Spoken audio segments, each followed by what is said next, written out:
অযোধ্যার সকল ভক্তবৃন্দ কান্নাকাটি শুরু করে দিয়েছে, কিন্তু বাবা সবাই কাঁদছে, লক্ষণের সুমিত্রা কিন্তু কাঁদছে না। সুমিত্রা আমার চুপচাপ একদম পাশে দাঁড়িয়ে আছে। সুমিত্রা যখন কাঁদছে না, এবার হনুমান ধীরে ধীরে সুমিত্রার কাছে গিয়ে বলছে, মা তুমি একটিবার চেয়ে দেখো, লক্ষণের মৃত্যু সংবাদ শুনে সবাই কাঁদছে।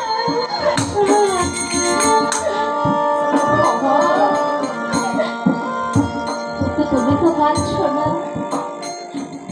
লক্ষণকে তোমার কিছু হয় না,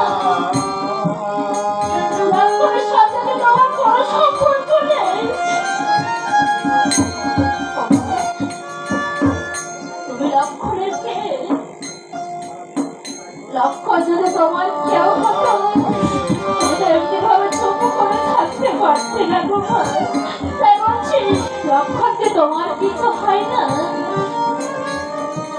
আমার সুমিত্রা বলছে, হনুমান তুই জানতে চাস লক্ষণ আমার কে হয় আর আমি লক্ষণের কে হই? তাহলে শোন, আমি লক্ষণের কে।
তুই যদি আমার রামকে চিনতি রে বাবা, তাহলে এই পর্বতে খেলার মাথায় করে নিয়ে মরছিস না।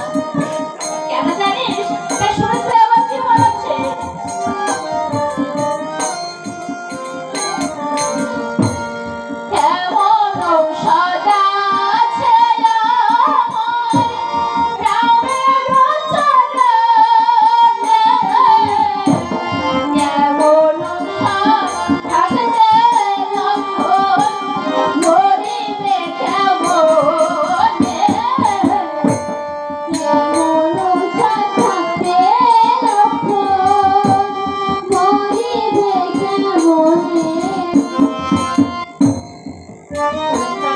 হনুমান